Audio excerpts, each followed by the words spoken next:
So this is going to be our tutorial on how to become a witch. First you need foundation. I don't know l'intro. Hi guys, welcome back. I'm your host, Frida. And I'm your art historian, Eveline. And this is a new episode of Framed. If you're new here, I am a New York-based performing artist and designer. And I'm a scholar in Italian Renaissance and Baroque art.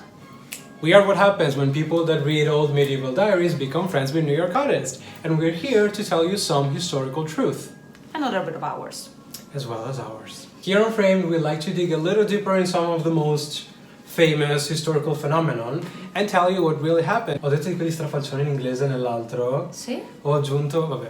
This is the third and final part of our witchcraft chapter. So if you missed out on the previous two, you're gonna find them in our channel, and please feel free to catch up with us. And if you've already seen them, then keep on watching. First part, we find out that something really happened in the Renaissance. Second part, we talk about what happened and who happened, which was Henry Kramer and his infamous book, De Malleus Maleficarum, The Hammer of the Witches.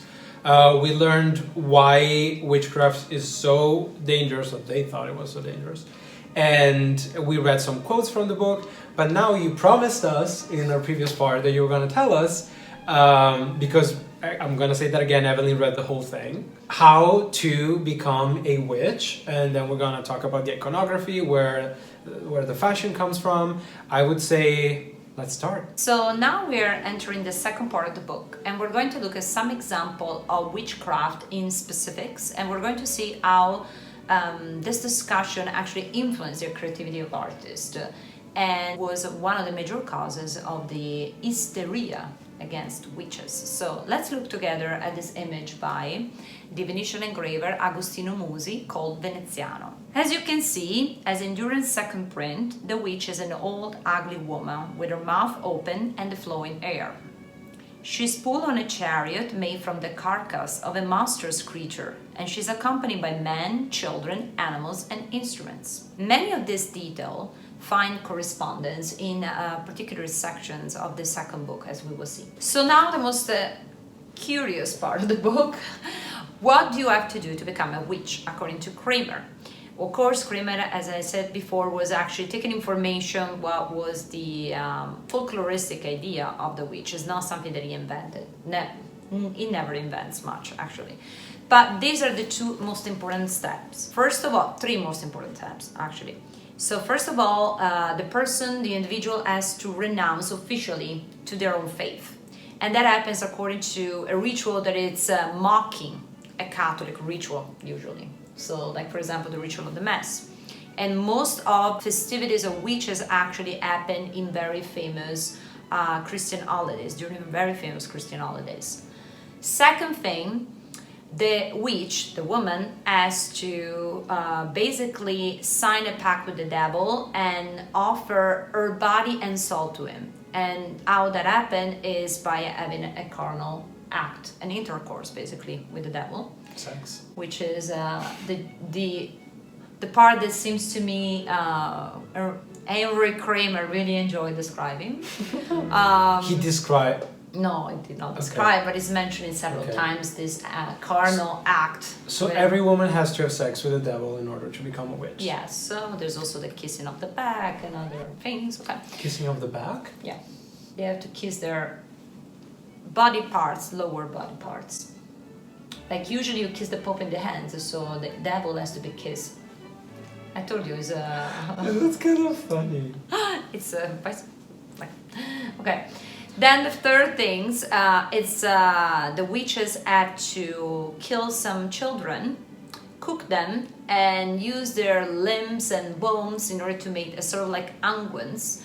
And these unguents are those that give them power to fly on a broom or a stick.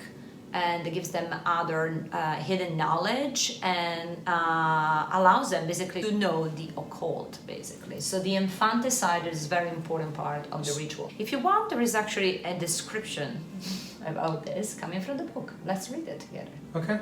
If I were not sitting here with an art historian, and I know you, and I know you're actually an art historian, this is insane. Like, he describes, I mean, we're gonna take a look at that. I So Kramer is taking the testimony from a young girl in the diocese of Basel, which that she explains in detail the ritual, and I quote, "This is the manner of it. We set our snares chiefly for unbaptized children, and even for those that have been baptized, especially when they have not been protected by the sign of the cross and prayers." And among parentheses, Kramer is adding, "Reader, notice that all the devil's command, they take the unbaptized chiefly, in order that they might not be baptized." And he closed the parentheses. "And with our spells, we kill them in their cradles, or even when they're sleeping by their parents' side, in such a way that they afterwards are thought to have been overlain or to have died some other natural death. Then we secretly take them from their graves and cook them in a cauldron until the old flesh come away from the bones to make a soup which might easily be drunk. Of the many solid matter we make an unguent, which is of virtue to help us in our arts and pleasures and our transportations. And with the liquid we fill a flask or a skin. Whoever drinks from which, with the addition of a few other ceremonies, immediately acquires much knowledge and becomes a leader in our sect." So there are two details from this description that I gave so far that return in our print that I would like to point it out. The presence of the cauldron, that it's actually, as you can see, the witch is keeping in her hands while she's riding this monstrous skeleton, and also the number of children surrounding her. She's really grabbing them. They look like scared. One is carried by one of her male assistants. A couple of them are hiding. Who were they targeting? Because I'm sure they had a pattern. It wasn't so random. So. Well, so far from what we learn, of course, independent women such as Helena Schobering was one of the targets. Marginalized women, like widows, poor women, old women that for some reason were disturbing and they needed an scapegoat for something that was happening. But mostly midwives, for the reason of the infanticide, because midwives had access to kids, to pregnant women and to newborns, because they were caring for them. So there are plenty of examples in the book of Kramer where it talks about midwives being engaged in killing children. Either they kill it the way that I described to you, or sometimes they offer the child to the devil in the kitchen, in the fire. Like the ritual was to put the kids close to the fire and offer to the devil. I think that has a lot to do also with the fact that women healers were becoming very popular at this time. So church-affiliated doctors were kind of like feeling threatened by them, and so in most cases they were accused of killing the babies. It was also easy because when a family lost a baby, they were upset and they needed somebody to take the blame for it. So I don't want to make it all about me, but let's talk about hair. We're looking at this print together, and if there's something that I don't like, it's a natural hair volume. So no, it's true. There's her hair is like very long, and there's stuff. There's what it's alive. It's alive. Yeah, and I remember that from our first episode with the other print.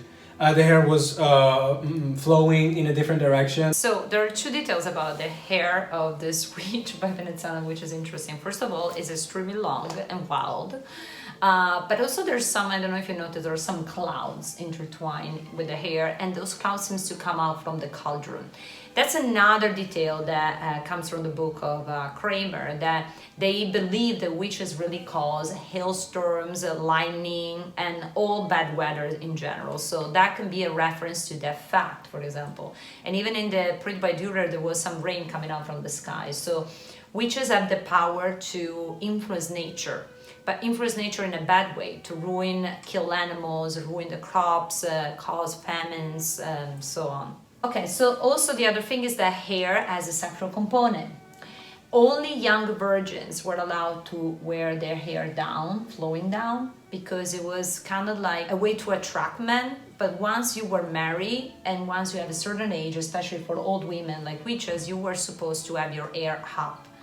And that's also the reason why in the section of the trials, actually, Kramer says something very interesting. He says that women have to be completely shaved, especially their hair, because they were likely hidden their enchantments and amulets inside that would have helped them to escape the questions or actually seduce the person who was interviewing them, basically. I don't know what to say. You're speechless. I am. Having freed up speechless is kind of like a miracle, and it's sort of like a witchcraft effect. It's true. I don't know what to say. Obviously, Eveline and I have discussed this earlier, but I don't know everything they're gonna say. And sometimes she finds things out. She studies in between tapings of our episodes. So sometimes I'm just not prepared. I'm like, I just can't believe that stuff was out and done. You know what else I can't believe? That people are not talking about this today. It's just unbelievable, and it's unbelievable that people are not really aware that this happened, because we still see a lot of these things nowadays. Cosa volevo dire? Something else that I wanted to say that we discussed, since you're talking about weather and hailstorms, where were they taking all of this stuff? And you actually pointed out while we were talking and discussing that there actually was, in the same time period, a mini ice age going on in Europe. So there was something going on with the climate. Well, if you think there was a lot going on that was wrong, was also the plague. Oh, yeah. So there were a lot of epidemics, there were a lot of famines, wars, and they needed an scapegoat, basically. Looking at this print, in the right middle, it looks like there's a cavity, there's an empty space. I don't know if you agree with me, but in my opinion, it looks a lot like a womb. And there is a very interesting theory that actually comes likely from Plato. The theory of the wandering womb, which actually I'm going to warn you, that was actually in vogue until early 20th century. Wandering womb? Yes, so the theory is that women have the uterus. Uterus is the Latin term, and I'm letting you know that they actually have it. So the theory of the wandering uterus is that people believe until later on, until the early 20th century, that women had this organ, basically, that it's semen hungry, moving inside themselves, and that caused a lot of illness. So if a woman is choking or has problem breathing, is because the uterus is closed.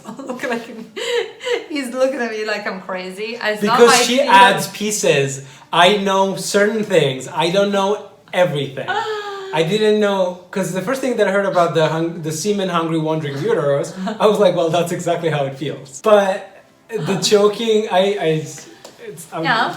So if it comes here, you might be choking if you're a woman. Or if it's close to the rib cage, you might be having trouble breathing. And that's why the reason why women always fainted. So basically the thought that the womb was like the DVD logo in the old DVD players when it was bouncing up and down the TV. Every kind of disease or illness of women was associated with this. There were kind of like some, let's say, medicines or techniques that were used to keep the wandering uterus quiet, and one of this was giving like very bitter things to drink, genital massage that was performed. Okay, I'm back after the genital massage. Like, well, they even made a movie with Colin Firth. Perché dopo lo diciamo. No, it's what you just said. They made a movie with Colin Firth called Hysteria. Oh. It was what they were saying in the 19th and 20th century is that when women were hysterical and very agitated, it was because they didn't have enough sex, so they had to go to the doctor. Yeah. I'm talking about like 70 years ago. Yeah.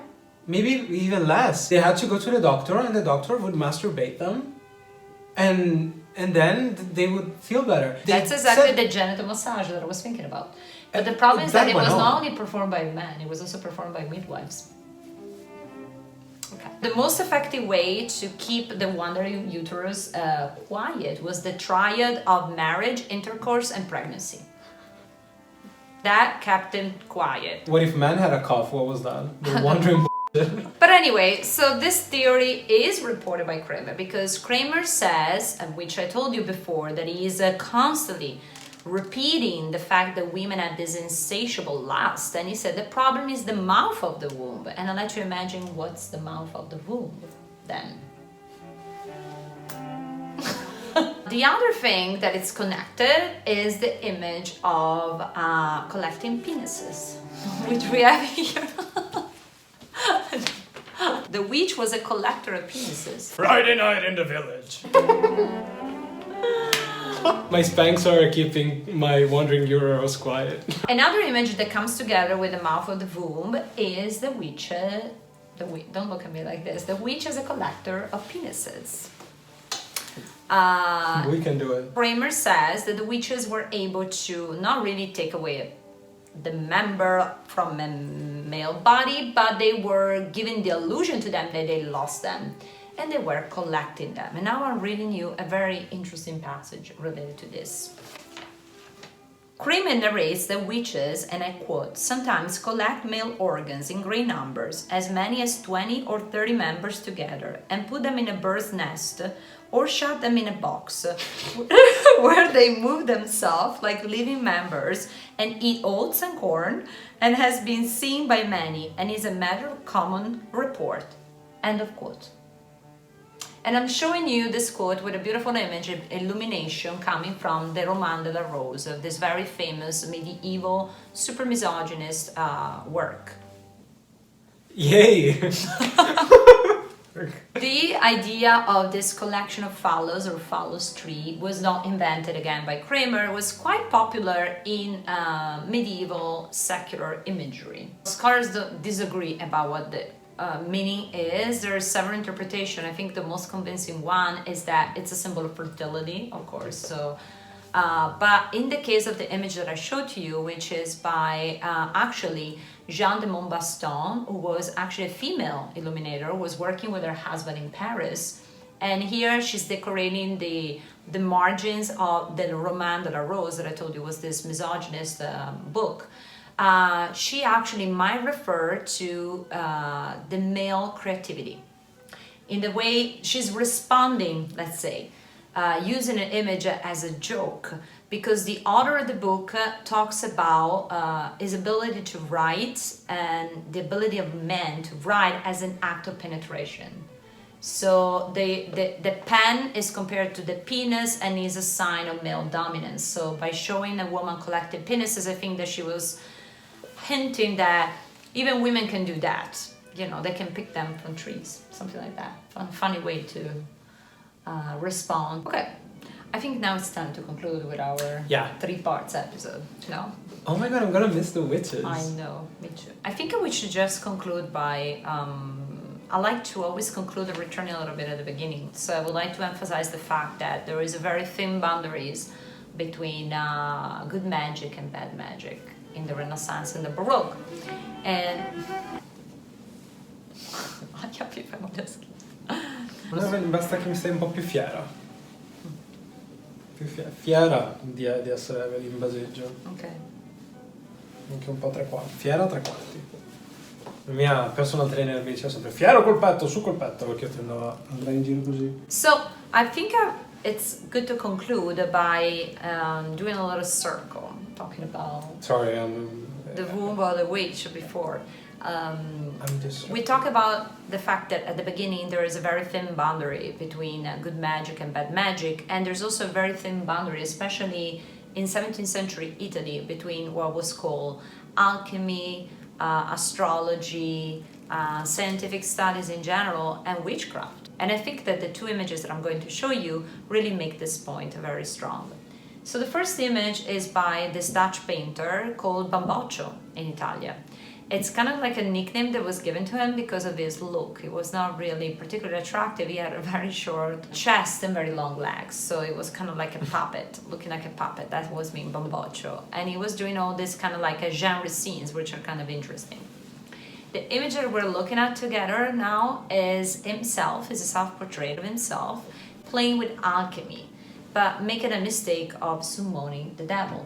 Actually, because as you can see, there are actually these evil hands that are coming, creeping inside the canvas, basically. And there are all the instruments of alchemy in front of him, and everything seems fine, but suddenly is able to really interfere with the devil. And the moral messages of this kind of images is that be careful, and this is also written as a motto in the piece of music that is represented in the painting. It's like, be careful of playing with the devil, because the devil is dangerous, and so you don't know how he's going to react. What is interesting is that this painting is very similar to the description of a painting that was part of the collection of Francesco Barberini, who was a nephew of Pope Urban VIII, which means that this kind of a, as we said with Salvator Rosa too, this kind of witchcraft images or like necromancy images were very popular among a high level of society. You know, people were interested in this, even if it was considered to be prohibited. So there's another picture we're going to take a look at of another woman. Which is very similar to this one. I don't know if you noticed that, guys. Well, that's another interesting image. And that also belongs to the same collection, which is kind of interesting. Which proves that this person had kind of like an obsession with this kind of very inappropriate themes, I would say, for somebody who was in the ranks of the Catholic Church. In this case, we see a woman. It's not the regular witch, as you can see. She's dressed like a sort of like a noble woman, and she also seemed like to toy a little bit with alchemy. And as a result, she's able to call up and horrifying images, miniaturized image of witches killing, committing infanticide, killing children. And she runs away in fear. And there is another detail about this image that I would like you to focus on. There is a solar eclipse represented. So the solar eclipse was considered, of course, it was a phenomenon that was happened at that time like it's happening at this time, and was very well known. And Galileo Galilei actually talks about it and recorded in his writing. And since the Middle Ages, they believed that it was actually a bad omen related to witchcraft. And even Pope Urban VIII at some point fell victim of such a superstition so much that he ended up consulting an astrologer. So I don't know if you see the circle, but he committed the same crime as Saul. Yes. Saul, instead of believing in God and waiting for him to tell him what to do, he consulted a witch, and Urban VIII consulted an astrologer. So who's more guilty? I think this is a perfect conclusion for our talks, our series of talk on the witches, no? So this is the end of the witchcraft chapter? This is the end with Faust. So we started... There's more we could say. We just have to... Exactly. I mean, there's more that we can say about the development of the iconography over the centuries, but since I'm a specialist in Italian Renaissance and Baroque, I have to stop here. Let us know if there's something you would like us to... explore. Yeah, and also if you have something to share with us. You might be a scholar in witchcraft, or a student interested in witchcraft, or a practicing witch. So tell us about your potions and magic, okay? Yeah, and we will be happy. We don't have any issue. We decided that we don't have any issue revisiting what we do. Definitely. So we're gonna follow the order. We're gonna have our chapters. But if you guys want to know more about witches, or if you have further questions, we'll make another episode about witches. See you soon. See you soon.